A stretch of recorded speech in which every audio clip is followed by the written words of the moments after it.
Ohayo Tomodachi! Tara, magluto tayo ng lechon kawali. Samahan niyo ko. Go, let's go!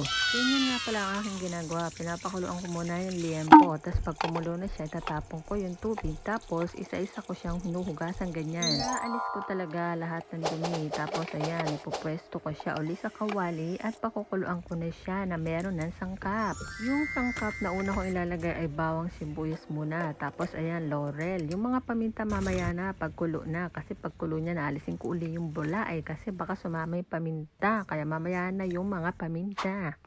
At ayan, isinunod ko na nga yung tatlong klase ng paminta, yung buo at medyo durog at yung pinakadurog talaga. Ngayon ko siya inilagay pagkayari ng kulo kasi inalis ko nga yung bula para hindi masama yung paminta. At napansin ko nga na puro paminta ang mga sinasabi ko. Ay, ano ba yan? At ayan nga, habang kumukulo ay binibiling-biling ko rin para yung lasa ng ating sangkap ay talagang kumapit naman dun sa karne. At pagkaraan nga ng mga kalahating oras, ayan, tinanggal ko na siya at habang tinatanggal ko talagang parang pinapagpag ko para walang dumikit na mga sangkap kasi nga mamaya ipiprito na natin yan. At ayan nga, habang basa pa siya ay kailangan lagyan mo na siya ng asin para kumapit na yung lasa ng asin kasi pag mamaya mo pa yan nilagay bago iprito tas lumamig siya, natuyo na, yung asin hindi na talaga kakapit at magiging matabang na yung atin niluto. Kahit may sangkap na yan, kailangan mo talagang lagyan ng asin yan. Oo, maniwala ka, kailangan mo rin talagang lagyan pa ng asin yan kahit may sangkap pa yan. At yung iba nga sa Pilipinas, yung mga rock salt pa, yung malalaking asin nilalagay dun sa parting balat, mas marami kong ilagay.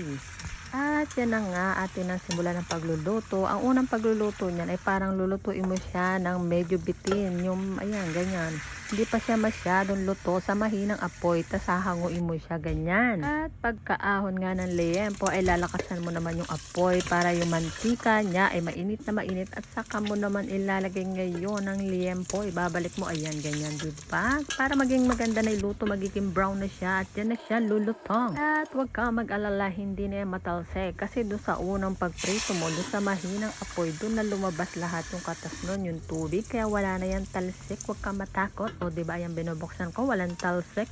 At ayan na nga, luto ng atin lechon kawali. Kitang-kita mo naman yung itsura. Abay, napakasarap ng itsura. Nakakagutom mo. Nakinikilig ka naman diyan. At wag na nga natin itong patagalin. Tara na, simulan na natin para makakain na tayo ng masarap na lechon kawali. Malutong, masarap, malinamnam. At talaga namang rinig na rinig natin ang pagiging crunchy na ating lechon kawali. O diba, ang sarap, nakakagutom. O ayan, pwede nang kumain. May isa nang na-slice, ready to eat na. Pero parang hindi nga ako satisfied dun sa una. Parang kulang siya sa lutong. Kaya ang ginawa ko, ibinalik ko yung tatlo. Ayan, inulit ko. At naglagay uli ako ng konting tubig para pumutok-putok. Para maging balat niya ay maging bubbles at mas malutong pa. At ayan, at success naman. Talagang mas lumutong siya. At ngayon, mas masarap siyang kainin. Dahil crunchy ang balat, mas masarap pag ganon.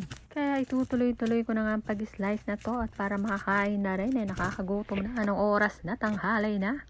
Kaya eto na nga, tatapusin ko na ang pag-slice at tayo'y kumain na. Kain na tayo. Tara, kain na. Sarap, yum yum.